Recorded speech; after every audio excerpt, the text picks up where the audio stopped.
to democracy. Nais kong i-report na ang ombudsman formal nang naghain ng kaso laban kina Saldico at iba pang 17 individual. Sino dito sa atin naniniwala na trillions na yun mababalik?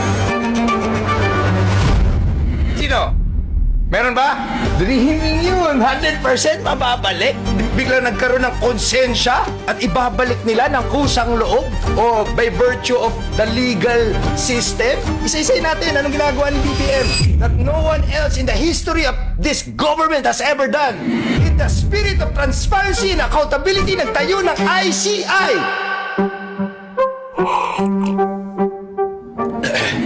Pero bawal i-live. Ang outcome ng inquiries, di ba, findings? Tapos itatago nyo?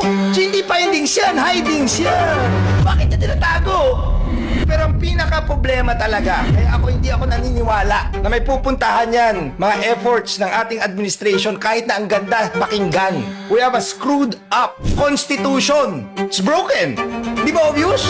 Ang sinasolve ng constitution na yon is the problem of a Marcos and a Romualdez plundering, allegedly. 40 years later, fast forward, ano nangyari? Woo! Ako, realistically dalawa proposition ko para maniwala ako na may talagang nangyayari pa. Yung isa, gusto ko ilatag para sa administrasyon na to. Yung pangalawa, gusto ko ilatag para sa sambayan ng tao. Yung una, ito ang panahon para magtawag ng pagbabago sa konstitusyon! It's time to create a constitution that's positive. Ito ang proposition ko sa sambayan ng Pilipino with regards plunder, how to solve corruption. Di ba mga Kristiyano tayo? Sundin natin kung ano ba nakasulat sa Bible.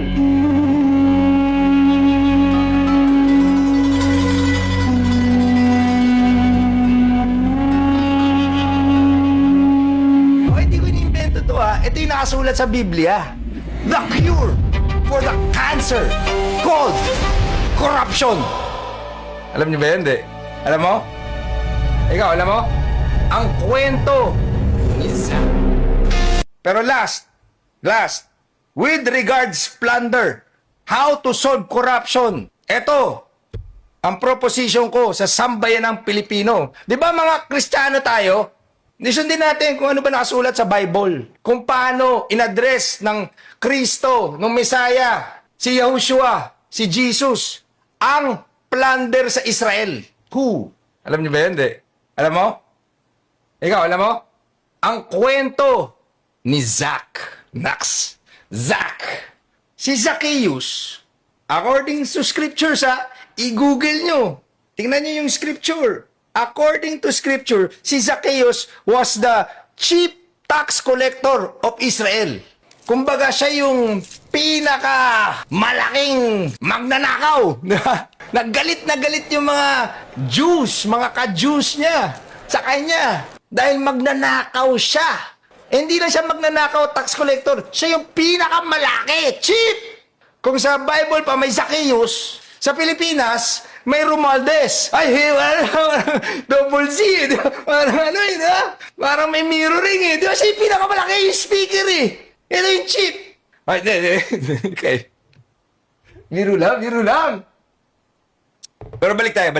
Anong kwento? Ito yung kwento. Si Zacchaeus, siya yung pinaka-kinaiinis. Dahil ito yung nagdanakaw sa kanila. Yung ginagamit ng gobyerno para kunin ang pera nila tapos alam nila lahat, binubulsa. Nabalitaan ni Zacchaeus na merong Jesus, merong Mesaya, merong kulto, merong parang leader, spiritual leader, may mga sumusunod sa kanya, may mga nakasarahon sa kanya, tapos binubulabog yung spiritual institutions, yung gobyerno, yung, di ba? Sumisikat si Jesus, naririnig ni Zacchaeus, pero may bulong-bulungan na si Jesus daw, mga magnanakaw, gaya niya. Mga sinners, mga drunkards. Di ba? Yan yung pumapalibot kay Jesus. Alam niya, naririnig niya kasi andun si Matthew Andun si Matthew, kilala ring tax collector yun, pero hindi siya ganun ka-big time, hindi siya cheap. Yung cheap si Zacchaeus. Si Matthew, tamang saldi ko levels. Ano yun? Ano? Allegedly. Woo! O, tapusin ko na. Daming tao. Gusto niya makita, masilip. Ano ba itsura nun? So, hindi niya maliit si Zacchaeus. Kaya umakyat ng sycamore tree. Tapos nakadungaw siya doon. Tapos bigla nung dumaan si Kristo, nagkatinginan silang ganun. Nagkatinginan sila. Ang sabi ni Kristo, "Huy, magnanakaw!" Ganon? Ano?